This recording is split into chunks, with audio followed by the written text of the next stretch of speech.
சிறிது நேரத்திற்கு முன்பாக பேசிய முன்னாள் முதல்வர், அவையின் மூத்தவர் அண்ணன் ஓபிஎஸ் அவர்கள் சட்டமன்றத்தின் கண்ணியம் குறித்து நமக்கெல்லாம் சொல்லிக் கொடுத்திருந்தார்.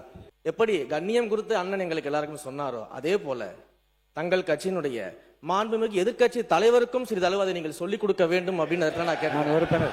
காரணத்தை சொல்றேன்.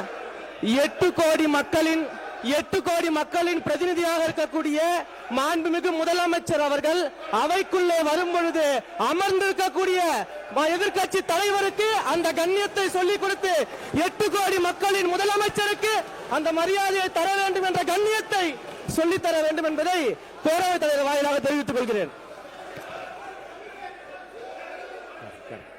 கொஞ்சம் மாண்புமிகு பேரவைத் தலைவர் அவர்களே, மாண்புமிகு முதலமைச்சர் அவர்கள் மிக சிறப்பாக அதை கையாண்டார். நாங்கள் அதில் மகிழ்ச்சி. ஆனால் நம்முடைய எங்கள் திருச்சி மாவட்டத்தில் வெற்றி பெற்ற அமைச்சர் அவர்கள் அதை எதிர்கட்சி தலைவரை பற்றி சொல்வார். நாங்கள் கூட 5 ஆண்டு காலம் முதலமைச்சராக தளபதி அவர்கள் இருந்தார்கள். அப்படி தளபதி நம்முடைய முன்னாள் முதலமைச்சர் அவர்கள் இருக்கிற போது, அவர் வருகிற போது எதிர்கட்சியில் இருக்கிற தலைவர் எழுந்ததில்லை. இல்லை, கொஞ்சம் இருங்க, கொஞ்சம் எழுந்ததில்லை.